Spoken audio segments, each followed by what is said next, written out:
Sud Radio, les sentiers de l'été. Alors j'aime être transparente, j'ai découvert cet endroit il y a maintenant 1 an en me promenant du côté de Honfleur. Le Naturospace, c'est un endroit absolument incroyable. Je vous propose tout simplement une escapade tropicale. Oui, pourquoi ? Eh bien parce que ce Naturospace est une bulle de chaleur et de vie tropicale en Normandie et vous allez vivre entre autres au milieu des papillons. C'est un endroit et une promenade d'une poésie magnifique. Et je peux vous dire que en ces temps chahutés que nous vivons tous, avec toute l'actualité, qu'elle soit européenne, mondiale ou même en France, c'est un moment de bonheur, une parenthèse, et c'est vraiment très beau. Pour en parler, j'accueille Benoît D'Amico, qui est le créateur de Naturospace. Bonjour Benoît. Bonjour. Merci d'être avec nous sur Sud Radio. Alors, vous l'avez entendu, j'ai eu un coup de cœur il y a 1 an, la première fois que je suis venue. J'y suis revenue avec mes neveux, mes nièces, ma maman, mon papa. Je n'arrête pas, dès que je vais en Normandie, assez souvent donc maintenant, de m'arrêter au Naturospace. Vous avez créé une serre aux papillons, pas comme les autres. Vous pouvez me raconter la genèse du projet ? Oui, vous n'avez pas besoin de moi, vous en parlez tellement bien. Oui, mais c'est tellement bien ce que vous avez fait. Oui, alors on fait notre 26e saison cette année, donc c'est une serre que j'ai créée, qu'on a construit de toutes pièces avec mon équipe il y a en juillet 99. L'idée, c'était de créer un bâtiment spécialement fait pour faire évoluer dans un environnement équatorial des papillons en liberté avec les meilleures conditions pour qu'on puisse les observer vraiment de près. Donc c'est un site qui est complètement immersif. Donc évidemment chez nous il n'y a pas de cage. Nos visiteurs sont directement dans une clairière équatoriale reconstituée avec une collection botanique importante et des milliers de papillons qui volent autour de nos visiteurs et qui évoluent en liberté. Voilà. Et je parle de poésie parce que au-delà de la beauté des papillons, c'est poétique ça, maman. C'est une parenthèse de poésie incroyable. Est-ce que c'est parce que vous avez vécu longtemps en Guyane, vous étiez aussi négociant en chrysalide, vous êtes très touché par le milieu des papillons, quoi. Oui, en fait, j'ai commencé moi effectivement par faire de la distribution de chrysalide dans les serres en Europe, et puis j'ai créé il y a un certain temps un élevage de papillons en Guyane, et c'est vrai que moi je suis vraiment amoureux de cet environnement équatorial qui est assez extraordinaire. On est toujours très étonné, très émerveillé par la diversité aussi bien florale que animale, et c'est vrai que les papillons c'est un bon marqueur de la biodiversité. Il y a des formes, des couleurs, des comportements qui sont incroyables, et ça permet de parler. Parce que c'est vrai qu'au Naturospace on parle des papillons, mais effectivement on parle aussi du climat, de la forêt. On parle d'un écosystème en fait qui est complexe et imbriqué en fait. Chaque animal et chaque plante a son rôle, son espace très très spécialisé, et donc c'est très intéressant, et en même temps effectivement c'est beau, c'est poétique, comme vous dites.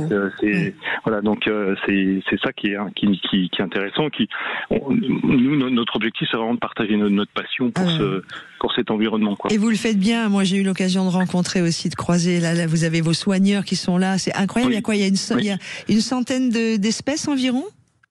Alors on tourne sur l'année sur une petite centaine d'espèces, effectivement. Il y a donc différentes qui viennent d'Afrique, d'Amérique du Sud, d'Asie, et donc après il y a à peu près 1000 papillons qui volent dans la serre. Mais des papillons qu'on n'a pas l'habitude de voir dans nos campagnes, c'est vraiment important de le préciser.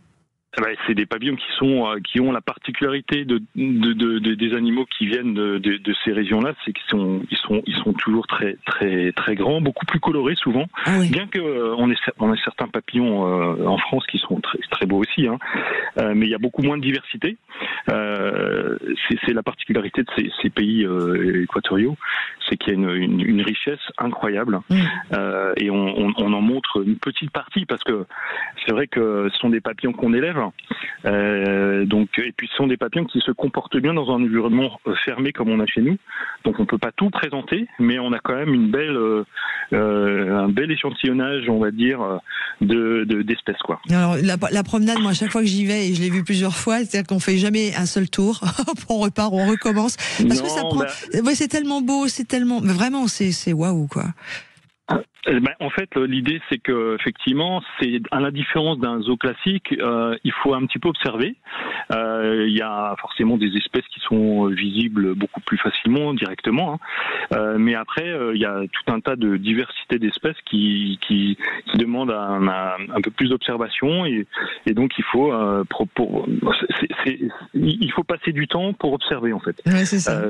C'est la particularité au Naturospace, c'est que faut prendre son temps. Et alors on va parler, il y a la nurserie, tout ça, mais il y a aussi les oiseaux. Et ça, c'est pareil. On a des rencontres avec des oiseaux qui sont même pas sauvages. Des fois, ils sont par terre, ils viennent ou ils veulent se mettre sur votre épaule. Enfin, c'est pour les petits comme pour les grands, c'est vraiment. Vous avez créé un joli paradis. L'idée, c'est qu'il n'y ait pas, c'est pas de la muséographie, c'est du vivant. Ouais. Donc c'est vrai que même pour des enfants, par exemple, qui savent pas lire, ils ont la possibilité de ressentir, de voir. Donc c'est très accessible, même pour des enfants très jeunes. On reçoit beaucoup de maternelles chez nous, des petits enfants qui sont émerveillés. Donc chacun prend un peu à son niveau les impressions, mais on peut aussi apprendre des choses parce qu'on a un certain nombre de panneaux qui parlent des papillons, mais aussi de l'environnement équatorial. Donc c'est vrai que c'est assez complet et c'est tout public, c'est vraiment familial. On a aussi des gens qui viennent pour prendre des photos, qui peuvent passer beaucoup de temps au Naturospace. Il y en a qui passent même une après-midi complète pour faire des photos. C'est sûr que chacun peut trouver son compte, quoi. Ah ouais, moi j'en ai plein mon téléphone portable, encore des photos que j'ai prises encore la dernière fois. Après, c'est pas toujours facile de prendre des photos, les papillons en photo. Sérieusement, là, quand ils se posent et qu'ils sont tout beaux, enfin voilà, qui limite. Oui. C'est Benoît D'Amico, vous qui êtes le créateur de Naturospace pour nos sentiers de l'été. Naturospace, c'est donc à Honfleur. N'hésitez vraiment pas à y aller. On va finir par le côté pratico-pratique. Le prix d'entrée. Alors le prix d'entrée, donc pour les adultes, c'est 10,80. Et ensuite pour les enfants, c'est de 3 à 11 ans, c'est 8,10 €. Voilà, et puis et on a un prix famille après, à partir de 2 adultes et 2 enfants, ou un adulte 3 enfants. Ouais. Voilà. Et surtout, c'est ouvert toute l'année. Et pour ceux qui disent non, il fait déjà très chaud dehors, je vais pas aller à l'intérieur, on est entre 20 et 25 degrés. Donc vous pouvez y aller même quand il y a la canicule. Puis bon, à Honfleur, la canicule. C'est un concept. Mais même quand il y a la canicule à Honfleur, même s'il fait 35 dehors, chez nous, il fait plus frais à l'intérieur. Ouais, c'est ça. Donc c'est la particularité, c'est climatisé sur une tranche de 25 à maxi 30 degrés. Ouais, et bon, puis, jamais les 30. Pour conclure, malheureusement, on ne pourra pas développer, mais aussi juste à l'entrée, avant d'aller dans cette magnifique dôme de papillons, cette serre tropicale, il y a une exposition aussi d'insectes avec des choses qu'on ne voit pas et non plus chez nous, qui est assez incroyable. Oui, il y a des films. Les insectes géants de Guyane. Ouais. Ah oui, les insectes géants de Guyane, c'est assez impressionnant, mais c'est vraiment incroyable. Il y a un film sur la vie du papillon, ou comment ça se passe. C'est vraiment bien fait. Moi, je voulais vous mettre en avant, et avec Hugo, on a décidé de vous donner la parole sur Sud Radio aujourd'hui. Merci beaucoup, Benoît D'Amico.